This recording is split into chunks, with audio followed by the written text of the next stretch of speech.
Welcome into the I-80 Boys College Football Show. Chris, we've got Indiana versus Ohio State. Probably going to be one of, I would say the bigger matchups we see all year this year. Number two versus number one. I got to just start here. I'm going to take Indiana, and we're going to talk about it a little bit here, Chris. Look, Indiana's best win this year is on the road against a very good Oregon team. But outside of that, they really haven't played anyone, right? But, you could also make that same argument about Ohio State. I know you'll touch on them. I know Ohio State's played a couple teams that are good, like Texas and Michigan. But, what that really is, we'll see, as we kind of get into this.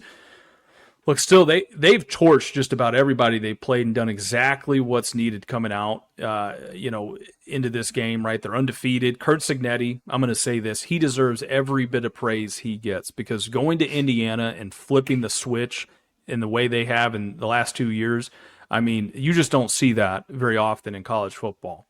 So it almost kind of screws over some other teams because they're like, when they hire these coaches, they're like, well, what do you mean you came from Tulane and you're not getting the Gators, to the college football playoffs inside of 2 years, right? But we'll save that for another day. Look, this matchup offensively for the Hoosiers, I mean, they have their work cut out for them. Ohio State has one of the best defenses in the country. Fernando Mendoza, I think he's on the short list for the Heisman. And if he can beat Ohio State and have a good game, I think he might lock it up, man. He's accounted for 38 total touchdowns. And the reason why I think it should go deservingly to Diego Pavia, but they're not going to probably make the playoffs, so that's a whole different thing for another thing. Chris is already getting heated down there, I can tell. But anyways, look, the rushing attack has been really good, as well as they've got Roman Hemby and Kalen Black back there, and they do a phenomenal job at being really balanced in their approach when they come into it. I think balance is really the key when you get into these big matchups, because you don't, again, if you're balanced, you can run the football and preserve clock. If you need to throw it, like we saw them do against Penn State, come from behind, you can do that too. That's really what makes, I think, a team like Indiana very dangerous. Just like last week's, this game is going to come down to whether or not Indiana can throw the ball against Ohio State, right? Because the Buckeyes are elite at stopping the run. We saw that they put Michigan in a blender, and Michigan couldn't do what they wanted to do. Ohio State dictated to them what was going to happen in that game. And that's very, again, we've went into that game last week, and Chris, you'll break it down. Michigan, they've struggled at throwing the ball when they needed to this, in certain games this year. Indiana, not so much. When they want to throw the football, they're going to light it up on you. So I like to think that, hey, they have a better shot at throwing the football if they can't run it. On the other side of the ball, Chris, Indiana ranks 4th in total defense. They bring a good defense themselves here, okay?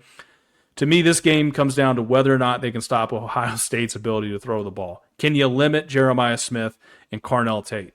Can you also force Julian Sayin to turn the ball over? That wouldn't hurt.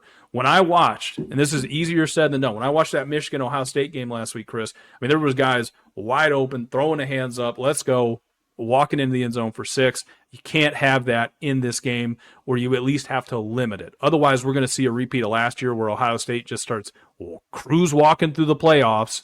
And no, I don't know who wants to see that. Maybe Chris, because he's a converted Ohio State fan down there. No. When it comes down to it. But all right, Chris, tell me about Ohio State. Yeah, no, I respect the shit out of both these teams, to be honest with you. As a fan, because my Huskers suck ass, I'm excited, a Big Ten homer. I want to watch this football game. It's going to be one of the best games of the year, right? 1 versus 2, both undefeated. Ohio State 12-0 on the season.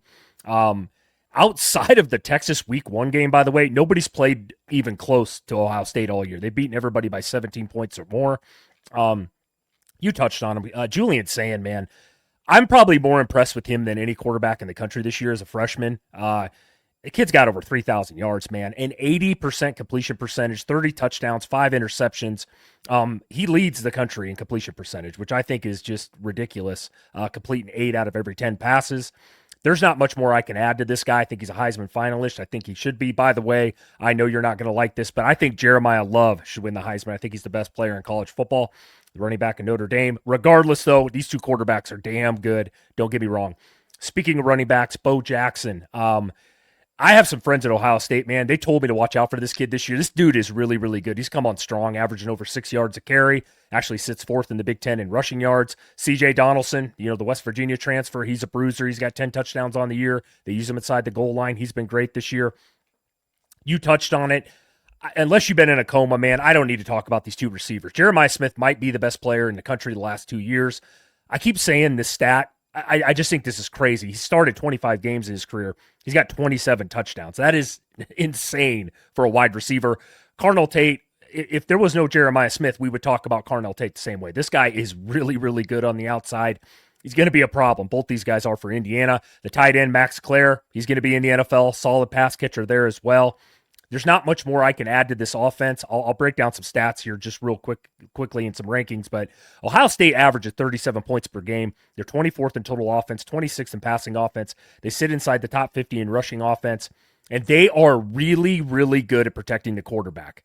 They've given up 6 sacks all year. I think that will be a factor in this game. I really do. If you give Sayan all that time, and that's why that completion percentage is where it's at, he could pick you apart, man. You talked about the two wide receivers. These guys are good. The defense, I talked about these guys last week here. Again, this might be the best defense I've seen since the 21 Bulldogs. I know that makes Christian happy. That's arguably one of the greatest defenses of all time, in my opinion, especially in today's modern era. Ohio State gives up 7.8 points per game, man. At this point in the season, it's pretty crazy. You can say what you want about who they played. At the end of the day, nobody's moving the ball on them. They're number one by a landslide there. They're number one in total defense. They're number one in passing defense. They're number 4 in rushing defense, Christian. They can get to the quarterback as well. They got over 30 sacks on the year. There's not much more I can add to this team. We already know they're good. The same can be said about Indiana, right? These two teams are just really, really good. They're the upper echelon of the Big Ten. I actually have a feeling, regardless of who wins this football game, I think they'll end up playing again in the playoffs at some point. That's just how I feel about these two. As far as any questions, I really don't have any for you, Christian. I'm going to give my score prediction here really quickly, and I'm going to be completely honest with you. This is a coin flip game to me. I have no skin in this game. I lean Ohio State 27-24. I bet Indiana in the points because I do think it's going to be close. I think Indiana is just as good a team as Ohio State is this year. I really do. Talent-wise, 5-star-wise, all that shit, yeah, you give the edge to Ohio State. But, Christian, you know this. Talent doesn't just automatically win you games. Oregon has a bunch of 5 stars. That didn't work out for them when they played Indiana. So that's where I'm at with this. I want to hear your thoughts on this game.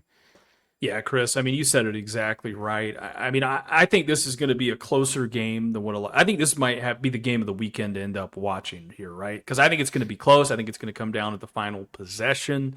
You touched on it very well there. Ohio State has the edge in talent, but when in terms of star rating and stuff, right? But according to Pro Football Focus, which put whatever amount of stock you want to put into it, Indiana, while they may not have the same star power, they, from a grading standpoint, develop their players exceptionally well, almost to a point where I think it's competitive, with the top teams in the country, like an Oregon or an Ohio State or whatever have you.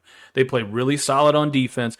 Indiana kind of reminds me a little bit of, and I can't believe I'm saying this, they remind me of like Iowa, but like they can actually put points up on the board and they can light you up and they use their strengths to their advantage. That's kind of what they remind me of. It's not always sexy, but man, they just lean on you and they grind and they do what they want to do. And Kurt Signetti's going to talk shit about the SEC all the way around. And I can't wait to see them play in the playoffs. With that in mind, give me Indiana 28, Ohio State 31.